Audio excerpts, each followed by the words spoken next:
chanter mieux que ces marionnettes. Et je n'ai même pas besoin de ficelle. Pinocchio mit les pièces dans son sac et s'est dirigé vers son domicile. Une belle fée qui habitait à proximité. La fée interrogea Pinocchio sur les pièces sonores. Il lui montra ces pièces. La fée lui conseilla de donner les pièces à son père. À partir de ce moment, à chaque fois que tu mentes, ton nez grandit. Et quand tu dis la vérité, il rétrécit, dit la fée. Comme le four s'était chauffé, il s'ouvrera et le bonhomme en pain d'épices sortit immédiatement. La vieille dame courut en direction du four et le voilà, le petit bonhomme en pain d'épices qui sauta par terre. Courut dans la cuisine, franchit la porte et le portail de la maison et courut dans la rue, aussi vite que ses jambes en pain d'épices pouvaient le porter. La petite vieille dame courut derrière lui en criant « Arrête! Arrête! Mon petit bonhomme en pain d'épices !» Le petit bonhomme en pain d'épices se retourna, rit et dit au puis ensuite d'une vache, et je peux m'enfuir loin de vous aussi, cheval.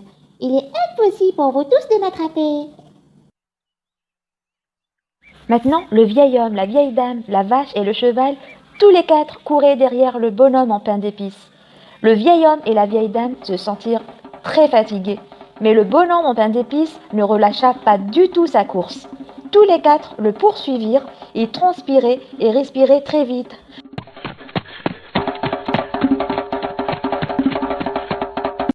Puis il rencontra un renard à travers le champ.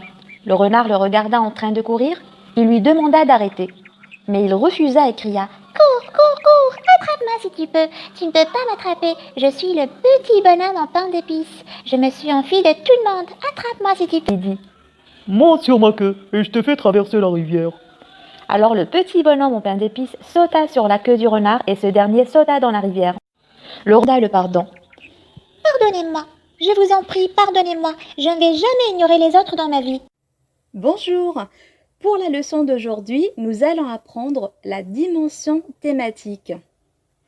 À la fin de cette séance, vous serez capable d'identifier le thème et le propos d'un texte, de dégager les idées principales essentielles à la compréhension globale du texte.